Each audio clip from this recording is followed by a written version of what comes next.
All right, this morning is CNN exclusive. Venezuela's President Nicolás Maduro with a message for Americans as President Trump mulls potential military action inside Venezuela.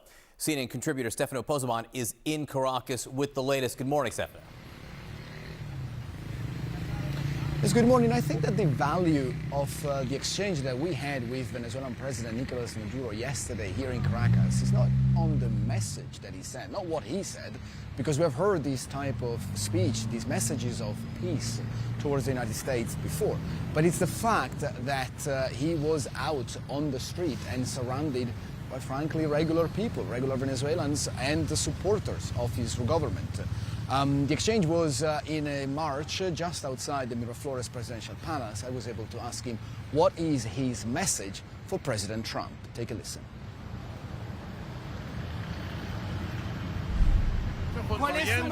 What is your message to the people of the United States, President? To unite for the peace of the continent.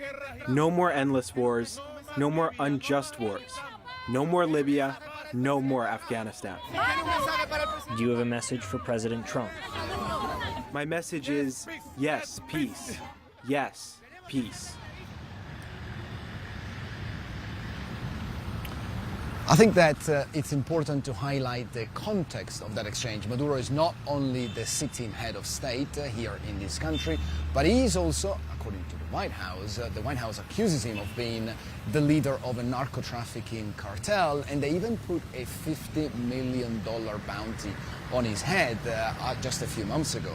For months, we have seen, especially we have heard from the White House, messages of Maduro being afraid, of Maduro being willing to negotiate. I think that yesterday's message from him was frankly a loud, catch me, come and get me. I'm here in Caracas surrounded by my people. They didn't want to show that he is afraid just as much as somebody in the White House perhaps wants him to be. And that is why it was so important, I think, for him to be seen outside of the presidential palace for, I think, the first time in a few months, and the first time that he accepted questions from journalists since this new deployment of warships from the United States began up until 3 months ago.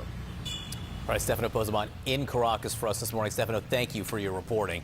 With us now, CNN's Chief National Security Analyst Jim Sciutto, who's laughing at me right now, and CNN military analyst, retired Colonel Cedric Leighton. Jim, I want to start with you here because you've got new reporting on this, and it's complicated, right? Because the U.S. is involved right now in these active strikes against drug boats, what the administration says are drug boats in the water. At the same time, you've got reporting of the president being briefed on land action that could be connected to regime change. I mean, there's a lot going on here. This is what Zach Cohen and Kevin Liptak and I are told, and that is that the president was briefed this week on multiple military options for Venezuela, up to and including strikes on land, and including not just striking drug targets, but also potentially military targets. I'm told that Southcom, Southern Command, has set up cells for developing these strike options, these strike packages, which have then been presented to the president, Pete Hegseth, the defense secretary, and Dan Kane, the chairman of the Joint Chiefs of Staff. Now, the president hasn't decided to exercise these options, and our reporting is that the president hasn't decided how far he wants to go, and frankly has reservations about going to full-scale military action there. That said, they've at least developed the options for him, and given that range of options, it shows you at least what they're considering, right? And they certainly, with all these pieces in place there, including the biggest warship in the U.S. Navy, right, the Gerald Ford, they have the capability to carry out these options. And again, we're showing these strikes against what the administration says are drug vessels, and this is connected but slightly different than what you're talking about here. And I'm going to talk about the military implications of this with Cedric in a second. But Jim, from a political and diplomatic perspective here, explain to me that subtle difference between when you're talking about strikes on military targets in Venezuela versus the video we keep showing of the boats here. Well, to date, the administration has gone off after what it says are drug smugglers here, these deadly strikes. Of course, there are those who question that they know this, including some of our closest allies. To date, that has been as far as they go. But there is discussion, at least consideration of going bigger, right, with possibly even the intention of trying to push Maduro out of power. Now, it's our understanding that Trump's hope to some degree is that this show of force might encourage others inside the country to abandon him, right? And in other words, do America's work for it, right? Short of, no one's talking about a full-scale invasion. But of course, it's not clear that that's going to happen, right? That might just be a hope and ambition.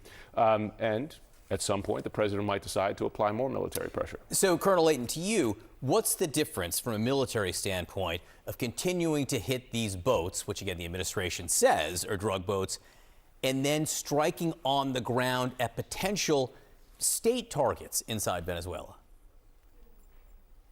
Yeah, that's a considerable difference and would represent, John, a very big escalation in this effort. So any type of campaign of this type requires a great deal of planning. And one of the things that I'm comparing it to is the operation back in 1989 against Panama, Operation Just Cause, as we called it. So in that particular scenario, it took almost 2 years to plan that operation and to actually take out the then leader of Panama, de facto leader of Panama, Manuel Noriega. And he was implicated in drug trafficking as well. So there are certain parallels here. But in that particular case, there were certain precipitating actions on the part of both the Panamanians and the U.S. that led to Operation Just Cause actually being executed. And when it was finally executed, we employed about 26,000 troops to actually make that happen. So when it comes to this particular operation against Venezuela, we see a major buildup, and certainly with the Gerald Ford, making its way toward Venezuela, it's a very big, use of force. About 100,000 tons actually is the weight of that ship. It's going to be a very big show of force, but it really won't be enough to go after that particular country to affect regime change. So it's kind of in line with what Jim and the other colleagues are reporting, and it is a very big effort that would need to be done to even go after the Venezuelan state, and it would definitely be an escalation if that were to happen. Yeah. Jim? Well, just a point on the legal factor here, because as you know, the Trump administration has come up with what it believes to be legal justification for these strikes on drug boats, narco-terrorists, et cetera. Our reporting is that the administration does not yet believe it has the legal justification for military action against the regime. Doesn't mean they won't get there, right? But that is yet another hurdle to get over before the president issues such an order. The legal issues and questions here are so fascinating and in some ways uncharted territory here. And Cedric, just again to your point, the USS Gerald Ford, which is the country's biggest aircraft carrier in service right now, that's not a weapon you use against these drug boats, correct? That's right. That's exactly right. I mean, it's like taking a sledgehammer to a gnat, and that's that's really the difference when you look at the laws of proportionality to look at the legal aspect of this, just as Jim was doing. The laws of proportionality in warfare really require you to use proportionate force. This is extra proportionate, to say the least, and it's going to really indicate, to me at least, it indicates that there is an effort to do something else besides going after the narco-terrorists, that are out there, that are purportedly out there doing this. So they need a lot of intelligence justification, and they need to make the connection both internally to the planning process as well as for the public, that this is actually exactly what the mission is, that they're going after the narco traffickers, and that the Venezuelan state is directly connected to those people. Colonel Cedric Layton, Jim Sciutto, in person. Great to see you, as always.